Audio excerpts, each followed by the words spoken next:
Hello everyone, कैसे हो आप लोग। आई होप आप लोग सब सही होंगे और आपकी तैयारी भी बहुत अच्छी चल रही होगी। तो आज आप सभी के लिए मैं एक ऐसी वीडियो लेकर आया हूं जिसमें मैं आपको बताऊंगा यहाँ पे उत्तराखंड में अपर पीसीएस जो होता है यहाँ पे उत्तराखंड सम्मिलित राज्य सिविल परवर अधीनस्थ सेवा परीक्षा जो 2025 में इसकी वैकेंसी आ रखी है। इससे पहले मैंने आपको लोअर पीसीएस का जो 11 मई को 2025 को पेपर हुआ था उसका सॉल्यूशन भी मैं आपको लेके आ गया हूँ। उसके आंसर की मैंने अपने हिसाब से बनाई, वो भी मैं आपको लेकर आया हूँ। आप इससे पहले वाली वीडियो देख सकते हैं। जो इस पे बात करते हैं हम लोग, तो इसमें जो राज्य सिविल परवर अधीनस्थ सेवा चयन आयोग का जो भी है ये परीक्षा है, जो अपर पीसीएस की जो परीक्षा है उसकी जो वैकेंसी आई है। देखिए, जो विज्ञापन की तिथि है इसकी 7 मई 2025 को आ गया है विज्ञापन। ऑनलाइन आवेदन करने की तिथि जो है 27 मई की अंतिम तिथि है इसकी। देखिए, विज्ञापन की तिथि 7 मई से शुरू हो चुका है ये फॉर्म भरना, और 27 मई 2025 12 बजे तक ये फॉर्म भर सकते हैं आप लोग, और 27 मई 2025 तक की आप लोग फीस भी सबमिट कर सकते हो। ऑनलाइन आवेदन पत्र में संशोधन परिवर्तन की तिथि 3 जून से 12 जून तक। यदि आपका कुछ गलत हो जाता है नाम वगैरह या कुछ चीज़ें, तो आप लोग 3 जून से 12 जून 2025 तक सही कर सकते हैं। तो इसके लास्ट डेट हो गया आपकी 27 मई 2025 इसकी लास्ट डेट है। तो आप लोग इस फॉर्म को 27 मई से पहले भर लीजिएगा। चलो इसके बाद बात करते हैं इसमें जो इम्पोर्टेंट बात है कौन कौन सी वैकेंसी है। देखिए, इसमें बात करते हैं कि रिक्तियों, देखिए कौन कौन से पद हैं इसमें। रिक्तियों का पदवार विभागवार विवरण निम्नवत है। रिक्तियों की संख्या घट या बढ़ सकती है, पहले बोल दिया उन्होंने ये चीज़ें। तो देखिए, पहला जो यहाँ पे पद है, पद नाम है डिप्टी कलेक्टर का, कार्मिक एवं सतर्कता विभाग में है ये। वेतनमान यहाँ पे लिखा है 56,100 से 1,77,500, लेवल 10 की वैकेंसी है ये। और रिक्तियाँ इसमें 3 रिक्तियाँ हैं, उसमें से 2 जनरल की है, 1 SC की है, ST OBC की 0 है। देखिए इस टाइप से। दूसरा जो पद है यहाँ पे पुलिस उपाधीक्षक का है, गृह विभाग में है यहाँ पे। उसकी 7 वैकेंसी है, उसमें से जनरल की 4 हैं, 2 SC की हैं और ST की नहीं है, OBC की 1 वैकेंसी है, और उत्तराखंड महिला की भी यहाँ पे 1 वैकेंसी है। उसके बाद देखिए वित्त अधिकारी, कोषाधिकारी वित्त विभाग में है यहाँ पे। देखिए यहाँ पे ये भी लेवल 10 की वैकेंसी है सारी, वेतनमान सबका सेम ही है। तो उसमें है कुल टोटल रिक्तियाँ इसमें 10 हैं, जनरल की 5 वैकेंसी है, SC की 1 है, ST की 1 है, OBC की 2 है और EWS की 1 वैकेंसी है। उसमें से उत्तराखंड महिला की 3 वैकेंसी है, 2 उसमें क्या होगी अनारक्षित होगी, जनरल वुमेन होगी, और 1 होगी यहाँ पे SC वुमेन। राज्य आंदोलनकारी की भी 1 वैकेंसी है यहाँ पे। उसके बाद जो चौथी वैकेंसी है सहायक निर्देशक लेखा परीक्षा अधिकारी वित्त विभाग में है ये भी। इसकी टोटल वैकेंसी 6 है, 2 जनरल की, 1 SC की है, ST की नहीं है यहाँ पे, OBC की 2 वैकेंसी और EWS की 1 वैकेंसी। एक यहाँ पे जो 36 आरक्षण है उसमें उत्तराखंड महिला की 1 वैकेंसी है, तो आप लोग देख सकते हैं। उसके बाद 5वीं वैकेंसी पे आओ यहाँ पे, तो 5वीं वैकेंसी है यहाँ पे उप निबंधक श्रेणी 2nd में है, वित्त विभाग में है ये भी। देखिए लेवल 7 की वैकेंसी है ये, और 12 यहाँ पे टोटल वैकेंसी है। 9 जनरल, यहाँ पे दूसरा वाला कॉलम था, SC की नहीं है यहाँ पे, 1 ST की है, OBC की और 1 EWS की वैकेंसी है। उसके बाद बात करूँ यहाँ पे सहायक आयुक्त राज्य कर विभाग में। PDF आपको टेलीग्राम चैनल पे भी, टेलीग्राम ग्रुप पे और टेलीग्राम चैनल पे भी शेयर कर दूंगा, और व्हाट्सएप ग्रुप में भी शेयर कर दूंगा। ये PDF आप लोग वहाँ से पढ़ सकते हैं।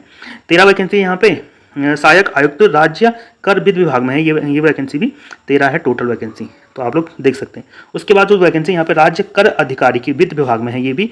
उसके बाद यहाँ पे 8वीं वैकेंसी है, 8वीं वैकेंसी यहाँ पे 8वीं वैकेंसी है सहायक नगर आयुक्त अधिशासी अधिकारी श्रेणी 1 शहरी विकास विभाग में है ये। देखिए यहाँ पे ये टोटल वैकेंसी 7 है, उसमें से 5 जनरल, 1 SC ST OBC को श्रेणी, 1 EWS की वैकेंसी है। 9वीं यहाँ पे है कार्य अधिकारी जिला पंचायती राज विभाग में है, उसमें टोटल वैकेंसी 2 हैं, वो भी 2 बताऊँ किसकी है, OBC और EWS की। यहाँ पे जनरल ST ST की है नहीं। उसके बाद 10वीं वैकेंसी है उप शिक्षा अधिकारी स्टाफ ऑफिसर विधि अधिकारी। यहाँ पे ये जो वैकेंसी है कौन सी डिपार्टमेंट के लिए है, ये वैकेंसी यहाँ पे विद्यालयी शिक्षा विभाग के लिए है। उप शिक्षा अधिकारी स्टाफ ऑफिसर विधि अधिकारी लेवल 10 की वैकेंसी है ये भी। 15 vacancy total, 6 general, 2 SC, 1 ST, 3 OBC और 1 EWS है। उत्तराखंड वुमेन की यहाँ पे 4 वैकेंसी है, उसमें से 2 हैं जनरल वुमेन, 1 अनुसूचित जाति वुमेन और 1 अन्य पिछड़ा वुमेन की है। उसके बाद है जिला समाज कल्याण अधिकारी, यहाँ पे जिला समाज कल्याण अधिकारी की वैकेंसी है, ये लेवल 10 की वैकेंसी, 2 वैकेंसी है टोटल, दोनों यहाँ पे जनरल की है। उसके बाद है अधीक्षक राजकीय भिक्षुक गृह प्रमाणित संस्था राजकीय दिव्यांग कर्मशाला एवं परीक्षक केंद्र तथा राजकीय वृद्ध एवं अशक्त आवास गृह, ये वैकेंसी का नाम है और ये समाज कल्याण विभाग में है। लेवल 6 की है, 3 वैकेंसी है, 2 जनरल 1 एससी की वैकेंसी यहाँ पे।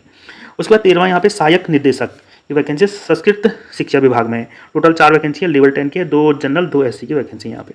उसके बाद यहाँ पे 14वां सहायक गन्ना आयुक्त में गन्ना विकास एवं चीनी उद्योग विभाग में है, 1 वैकेंसी है, वही भी जनरल की वैकेंसी यहाँ पे। जिला परिविधा अधिकारी, देखिए महिला सशक्तिकरण एवं बाल विकास की वैकेंसी है, 1 वैकेंसी है और 1 ही जनरल की वैकेंसी, लेवल 7 की वैकेंसी है। सूचना अधिकारी, जिला सूचना अधिकारी सूचना एवं लोक संपर्क विभाग में यहाँ पे 3 वैकेंसी है और 3 वैकेंसी में से जनरल की है नहीं, 1 एससी के है, 1 ओबीसी के और 1 ईडब्ल्यूएस की वैकेंसी है। 17 यहाँ पे है संपादक की वैकेंसी, सूचना एवं लोक संपर्क विभाग में 1 वैकेंसी है और वो जनरल की वैकेंसी, लेवल 7 की वैकेंसी है। 18 यहाँ पे है फीचर लेखक, सूचना एवं लोक संपर्क विभाग में फीचर लेखक की लेवल 7 की वैकेंसी है, यहाँ पे 1 है टोटल वैकेंसी और 1 ही है, वो भी जनरल की वैकेंसी यहाँ पे। उसके बाद बात करूँ यहाँ पे 19वीं है यहाँ पे सहायक निदेशक कृषि एवं भूमि संरक्षण अधिकारी, कृषि रक्षा अधिकारी, केंद्र प्रभारी कृषि सेवा समूह ख की वैकेंसी है, कृषि विकास शाखा में कृषि एवं कृषक कल्याण विभाग में है, लेवल 10 की है, 8 वैकेंसी है, 7 यहाँ पे जनरल की और 1 है यहाँ पे ओबीसी की वैकेंसी। उसमें से बात करूँ मैं क्षेत्रीय आरक्षण में 2 वैकेंसी है और दोनों यहाँ पे जनरल वुमेन की वैकेंसी है। यहाँ पे बात करें 20वां यहाँ पे है सहायक निदेशक की वैकेंसी, सांख्यिकी में है, यहाँ पे कृषि सेवा श्रेणी 2 में सांख्यिकी शाखा में है, 1 वैकेंसी है, 1 ही जनरल की है। उसके बाद खाद्य प्रशासन अधिकारी प्रधानाचार्य उद्यान एवं खाद्य प्रशासक समूह की वैकेंसी, खाद्य प्रशासक करण शाखा में है, 2 वैकेंसी है, लेवल 10 की, दोनों जनरल की वैकेंसी है, उसमें से 1 जनरल वुमेन की वैकेंसी है। 22वें के बाद में प्रादेशिक मौन विशेषज्ञ कीट विद उद्यान एवं खाद्य प्रसाकरण समूह की वैकेंसी है, कौन से विभाग में कीट एवं पौध परीक्षण शाखा में है, 2 वैकेंसी, दोनों जनरल की वैकेंसी है, लेवल 10 की वैकेंसी है ये भी।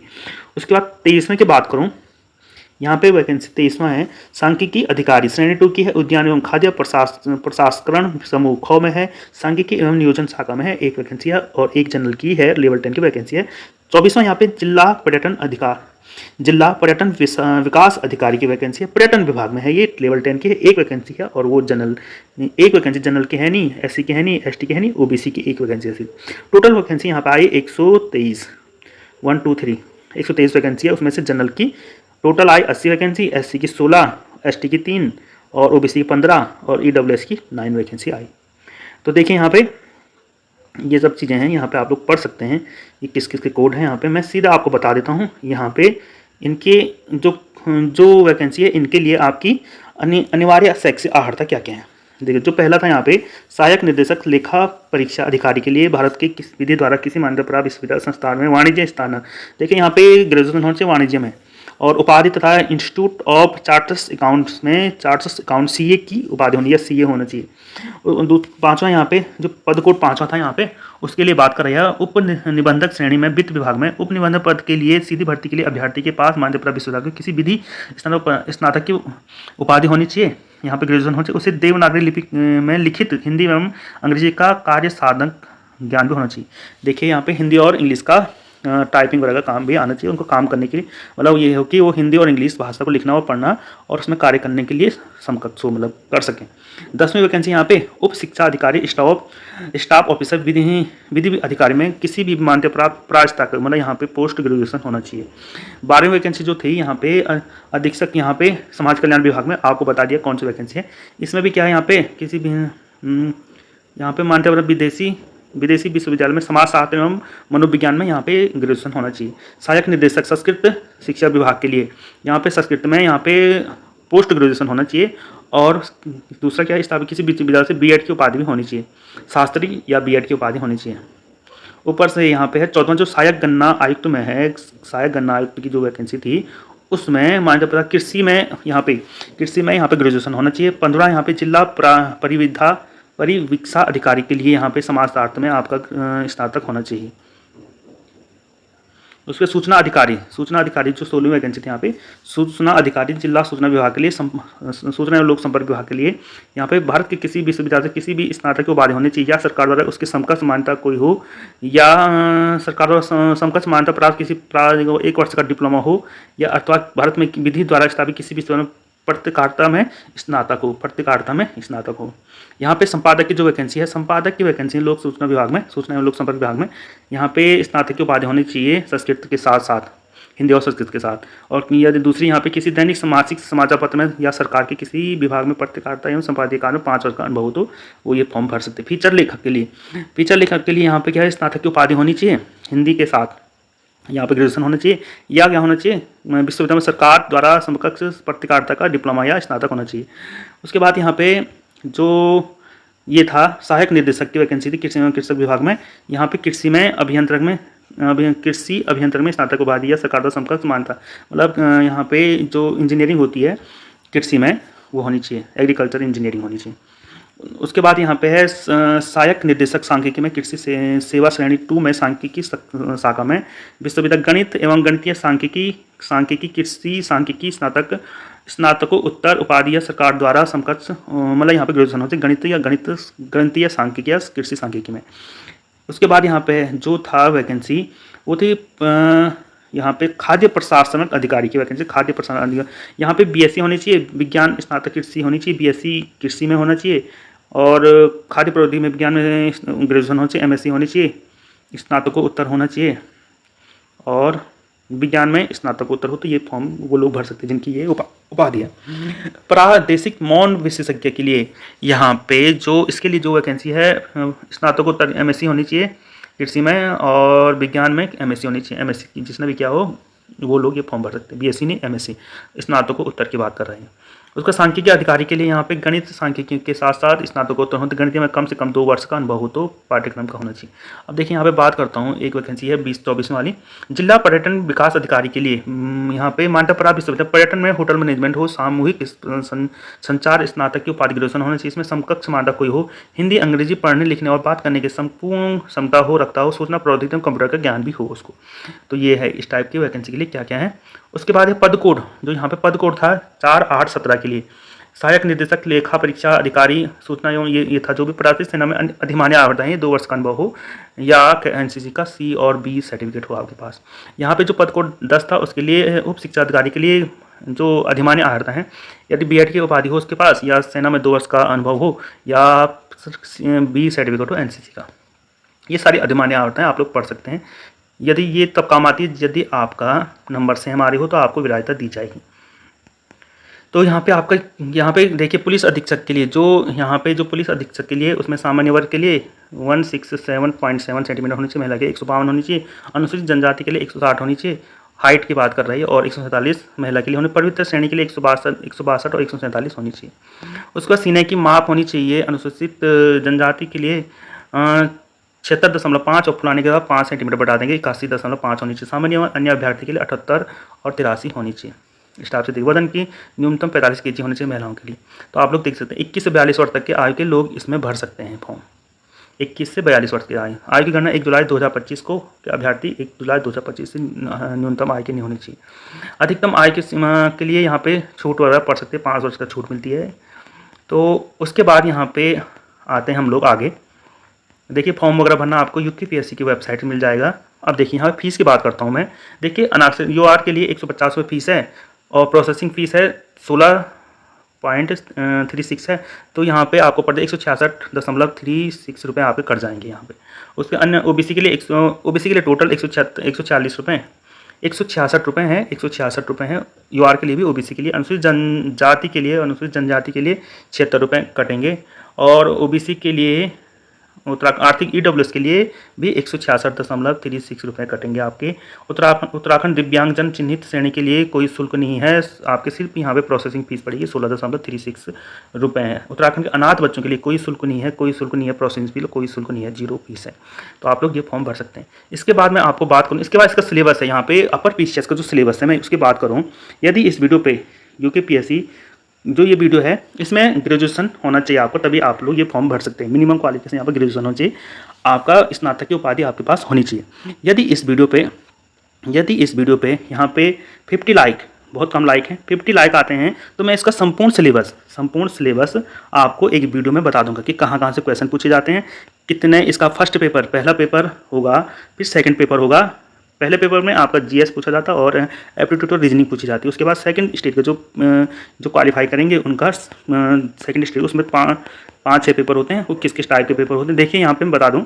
जो यहाँ पे आपके सेंटर हैं, यहाँ पे अल्मोड़ा है, रानीखेत, चंपावत, पिथौरागढ़, रामनगर, हल्द्वानी, रुद्रपुर, काशीपुर, खटीमा, बागेश्वर, पौड़ी, श्रीनगर, कोटद्वार, गोपेश्वर, कर्मप्रयाग, नई टिहरी, रुद्रप्रयाग, उत्तरकाशी, देहरादून, विकासनगर, ऋषिकेश, हरिद्वार, लक्सर और रुड़की, ये सेंटर हैं आपके। देखिए यहाँ पे मैं सिलेबस की बात करूँ, सिलेबस के लिए जो प्रारंभिक परीक्षा होगी, देखिए प्रारंभिक परीक्षा होगी, फिर मुख्य परीक्षा होगी, फिर यहाँ पे इंटरव्यू होगा आप लोगों का। तो इस सामान्य अध्ययन के 150 क्वेश्चन पूछे जाएंगे। 150 नंबर का एक क्वेश्चन, एक नंबर का 150 2 घंटे का क्वेश्चन पेपर होगा। उसी दिन आपका दूसरा पेपर होगा, सामान्य बुद्धिमत्ता परीक्षा होगी, 100 अंक का होगा और प्रत्येक प्रश्न 1.5 अंक का है, 150 नंबर का हो गया, 2 घंटे का ये भी हो गया। जो इसको क्वालिफाई कर देगा उनका ये पेपर होगा फिर कुछ समय बाद।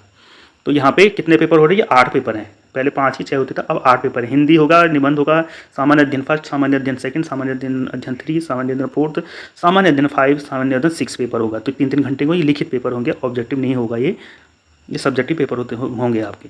फिर उसके बाद बात करूँ मैं, यहाँ पे 150 नंबर का आपका साक्षात्कार होगा। तो टोटल अंक होंगे 1650 में से आपके अंक बनेंगे, 1650 में से आपके मेरिट बनेगी। इसका मैं डिटेल सिलेबस आपको बता दूंगा नेक्स्ट वीडियो में, यदि इस वीडियो पे 50 लाइक आते हैं। Thank you everyone, thank you so much. यदि वीडियो पसंद आई तो वीडियो को लाइक कीजिएगा, शेयर कीजिएगा और सब्सक्राइब कीजिएगा चैनल को। Thank you everyone, thank you so much.